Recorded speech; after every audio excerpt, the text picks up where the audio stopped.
सुप्रभात बच्चों। इसके पहले आपने कबीर के साखियों से 3 पद का अध्ययन कर लिया था और अब हम चौथे पद का अवलोकन करेंगे। पद इस प्रकार से है। पखापखी के कारणे सब जग रहा भुलान, और निरपख होय के हरि भजय, सोई सोई संत सुजान। पखापखी यानी पक्ष विपक्ष के कारण सब जग रहा भुलान, यानी सारा संसार भूला रहा। निरपक्ष होय के हरि भजय, जो इंसान निरपक्ष होकर बिना भेदभाव का भगवान का भजन करता है, सोई संत सुजान। वही व्यक्ति, वही इंसान क्या है? सुजान है, यानी वही चतुर है, चालाक है। इसका अर्थ हम इस प्रकार से लेते हैं कि इस पद के माध्यम से कबीर एक दूसरे से तुलना की भावना को त्याग करने का उपदेश देते हैं। जैसे मनुष्य की एक प्रवृत्ति रहती है कि सामान्य तौर पर उस समाज में अपने आप की तुलना अपने से दूसरे व्यक्ति से करता है, और समाज इस बात को सामान्य तौर पर देखा जाता है कि लोग अपनी तुलना एक दूसरे से करते रहते हैं। कबीरदास जी यही कहते हैं कि ये जो भावना है तुलना करने की, कंपेयर करने की एक दूसरे से, उसको त्यागने की आवश्यकता है, छोड़ने की आवश्यकता है। और एक बार अगर आपने इसको छोड़ दिया तो आपका विकास होना प्रारंभ हो जाएगा। कबीर कहते हैं कि किसी देश भाव यानी पखापखी यानी देश भाव, भेदभाव या देश भाव से निरपक्ष होकर, यानी सबको छोड़कर, पखापखी के कारण सर रहा भुलान, यानी सारा इसी भेदभाव के कारण हम सभी देश को छोड़ देते हैं, सभी लोगों को छोड़ दे, सारा जग यानी पूरे संसार को भूले रहते हैं, यानी हम उनको जान नहीं पाते। कहने का तात्पर्य है कि किसी देश भाव के निष्पक्ष होकर प्रभु की भक्ति करना ही मोक्ष की प्राप्ति का एकमात्र मार्ग है। यानी अगर आप किसी ईश्वर की भक्ति करते हैं और आपके अंदर द्वेष है, यानी जलन है, एक दूसरे से तुलना की भावना है, तो आप निष्पक्ष नहीं हैं, आप अपने आप ईश्वर की भक्ति करने लायक नहीं, आप मोक्ष नहीं प्राप्त कर सकते। वो कहते हैं कि इसको छोड़कर, द्वेष भाव को छोड़कर, तुलना की भावना को छोड़कर अगर आप भगवान की भक्ति करते हैं तो आप ईश्वर की प्राप्ति निश्चित तौर पर करेंगे। जो लोग एक दूसरे को जाति, धर्म, काम, संप्रदाय के आधार पर छोटा बड़ा मानते हैं, वो लोग सच्चे मन से प्रभु के भक्त या सेवक नहीं हो सकते हैं, और न तो उनकी भक्ति कर सकते हैं, और उन्हें कभी भी परम सत्य की प्राप्ति या मोक्ष की प्राप्ति नहीं होगी। इसलिए कबीर कहते हैं कि सभी भेदभाव से ऊपर उठकर, निष्पक्ष होकर, बिना पक्ष का, भेद रहित होकर भगवान की भक्ति में अपने मन को लगाना चाहिए, और तभी हमारा कल्याण संभव है। और इसके माध्यम से समाज में एक नया मैसेज भी देने की या संदेश देने की कोशिश कबीर। अगला है हिंदू मुआ राम कहे, हिंदू मुआ राम कहे, मुसलमान खुदाए, और कहे कबीरा सो जीवत, जो जे दुह के निकट न जाए। बड़ा अच्छा और संवेदनशील बात कबीर ने इसके माध्यम से धर्म को लेकर कही कि हिंदू मुआ राम कहे, यानी हिंदू क्या, राम को कहकर, राम नाम कह के मरता है, मुसलमान खुदा का नाम लेकर मरता है। कहे कबीर सो जीवत जी, कबीरदास जी कहते हैं जे दुही के निकट न जाए, जीता वही है। कबीरदास जी कहते हैं कि जिंदा वही रहता है जो इन दोनों के निकट नहीं जाता। कबीर सदैव ईश्वर के नाम से भक्ति को लेकर विरोध में रहे हैं। उन्होंने कहा कि भक्ति निर्गुण है, निराकार है, आकार रूप नहीं है।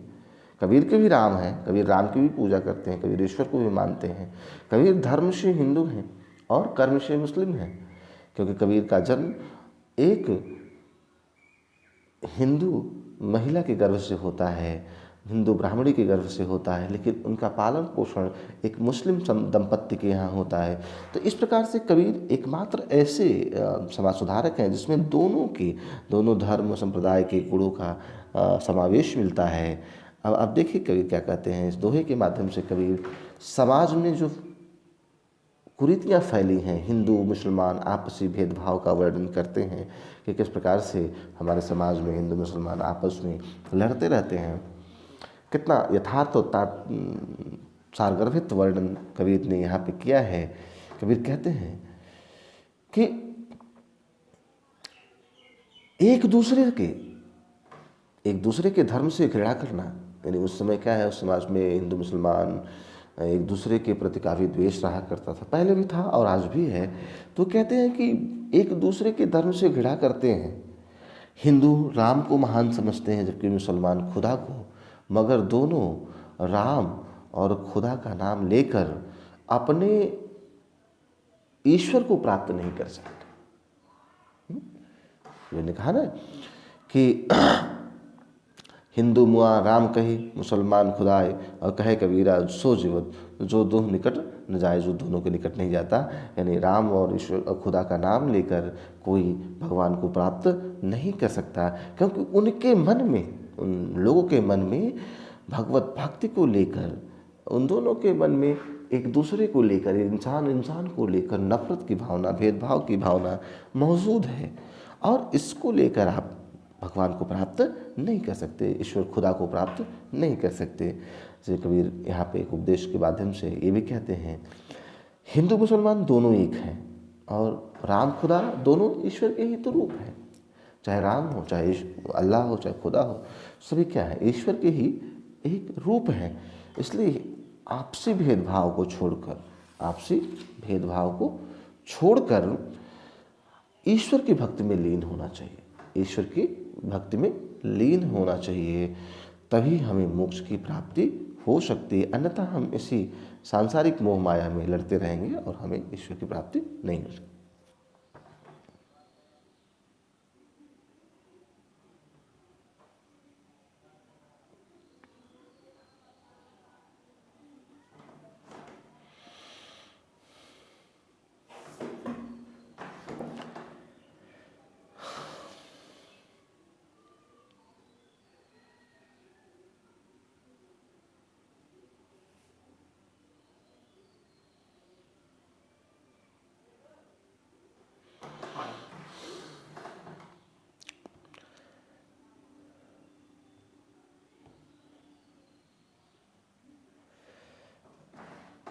अगला पद है, काबा फिर काशी भया, और रामय भया रहीम, और मोट चून मैदा भया, बैठ कबीरा जीन।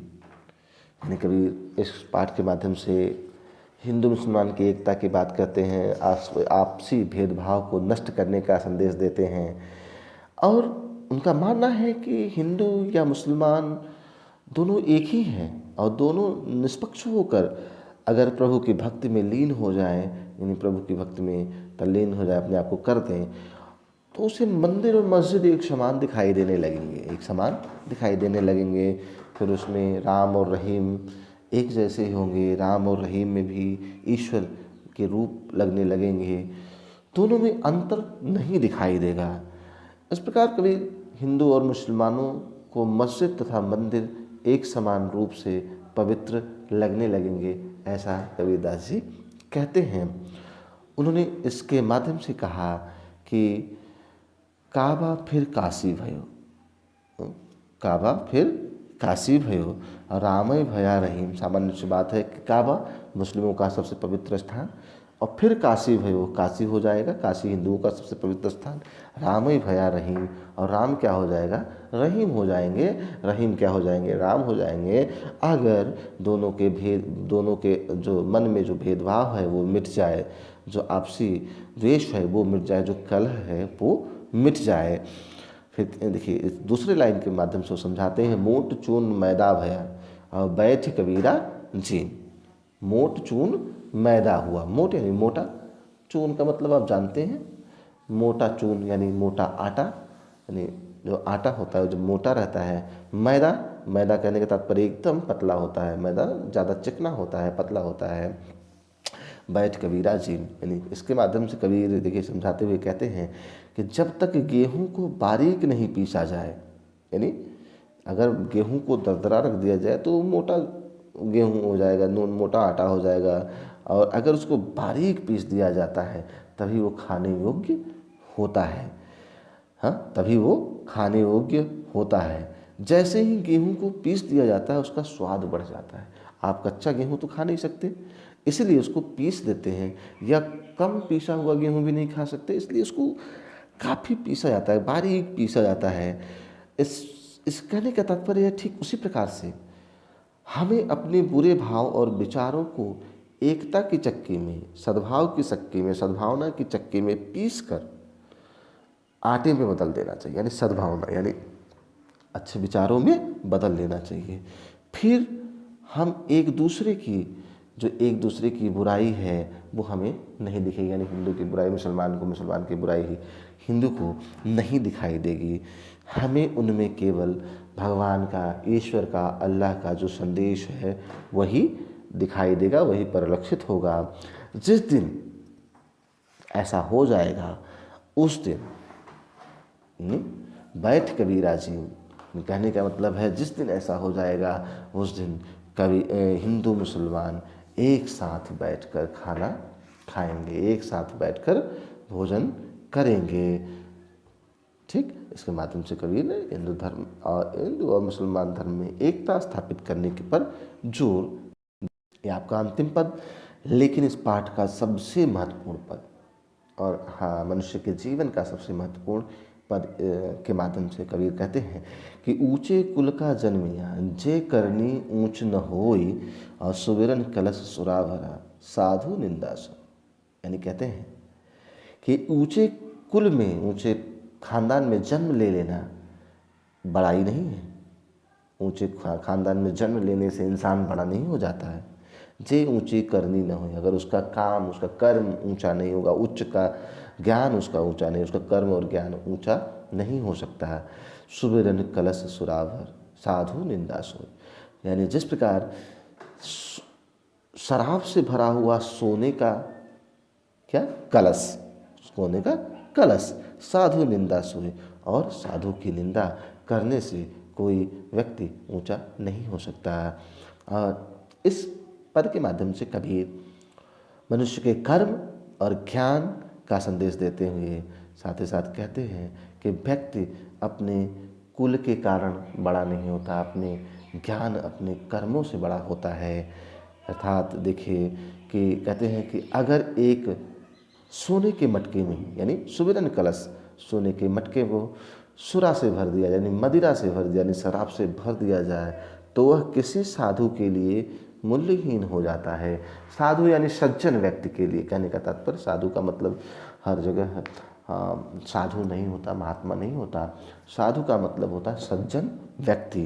कहते हैं कि अगर एक सोने के मटके में, सोने के घड़े में शराब भरी हो तो वह किसी सज्जन व्यक्ति या किसी साधु के लिए मूल्यहीन हो जाता है, यानी बिना मूल्य का हो जाता है, उसका उसके जीवन में कोई कीमत नहीं होता।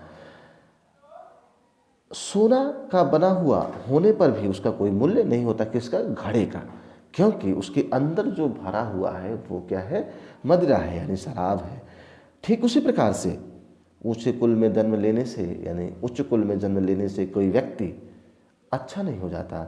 अगर वह ऊंचा कुल में जन्म लेता है और उसके कर्म बुरे हैं, दूसरे के परोपकार से उसे महान काम न करे, तो वह बड़ा कहलाने लायक नहीं है। इसलिए हमें किसी मनुष्य को उसके कुल से नहीं, बल्कि उसके कर्मों से, उसके ज्ञान से, उसके व्यवहार से पहचानना चाहिए।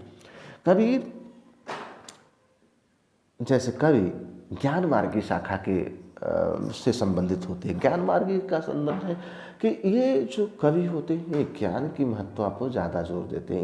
इनका जीवन का सार तत्व यही है कि ज्ञान सर्वोपरि है, और अगर आप ज्ञान अर्जित करते हैं, वास्तविक ज्ञान अर्जित कर लेते हैं, तो आप इस संसार की मोह माया से मुक्त हो जाएंगे। आपको वास्तविक ज्ञान हो जाएगा, आप ईश्वर की प्राप्ति हो सकती है। आशा है आप लोगों को ये पाठ समझ में आया होगा। आगे के लिए